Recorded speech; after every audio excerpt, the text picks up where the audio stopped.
mar a tháinig Cú Chulainn go hón mhacha. Awado hen bhí crotharmach neasa na rí a gcuig go olú agus bhí sin a chónaí an ón mhacha. Sa náit a bhfuil ardmhacha anis.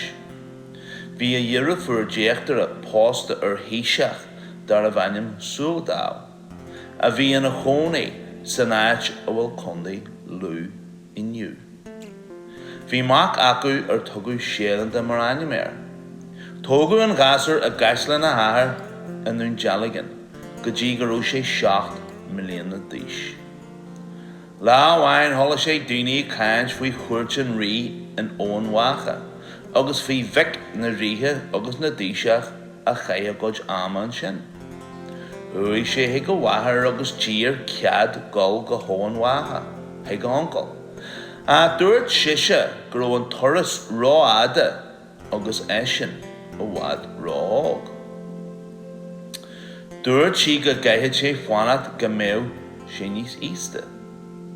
A dúirt an gasar go rathadh sé ar an turas gan bhfuil ach ólas a bhealaí a fháil.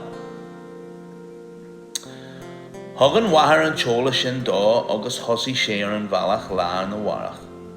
Thug sé leis a chaman agus a chlitar, a rigid agus a chlá. Leis an bhealach a dhearú, thugad sé bula don slitar leis an chaman, an sin chaithid sé an chaman in dhéana na beirte. An sin rithid sé agus bhearthid sé gréim orthú a lig sul a múlad siar an talú.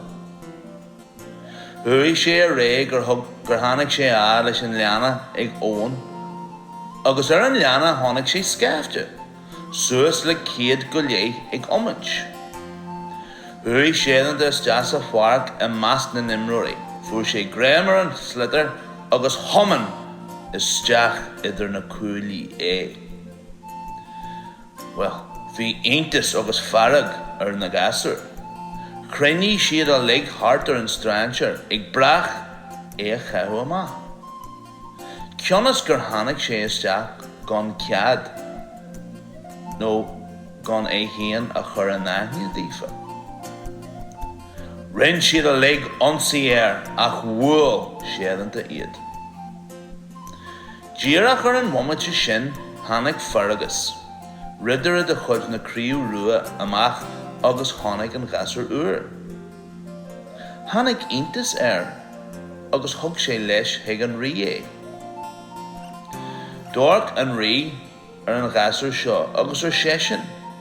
Ní clíthe ráheas a bhí tú ag imirt. Ó, a dreigear Séadanta. Bhí an locht ar na gasar eile. Tháinig mé mar sráintear agus níor chuir siad fáilte róm. Ach, ar sa an rí. Na bhfuil is sogad na bhfuil cead ag gasar ar bí imirt leis na gasarí seo gan cead a ail mhuthú ar dús. Ní rua sogam sin ar sa Séadanta. Ná de méo sogam dírín sin. Go dtí an tainnim an tabhairt ar sa an rí. Séadanta is ainm dú ar san gasar. Súldáil máthair agus déachtar am mhathair. Nuair a héag crothair gur mac dearafar dá haon an strainsear seo chuir sé fáilte mhór roimhe, agus dír ar na gasar eile ghlacu leis. Thoilligh siad agus bhí siad sásta ligean do Séadanta imirt lá. D'an Séadanta an ón mhacha i dteacha ioncail agus bhí farragus mar athair altrama ige.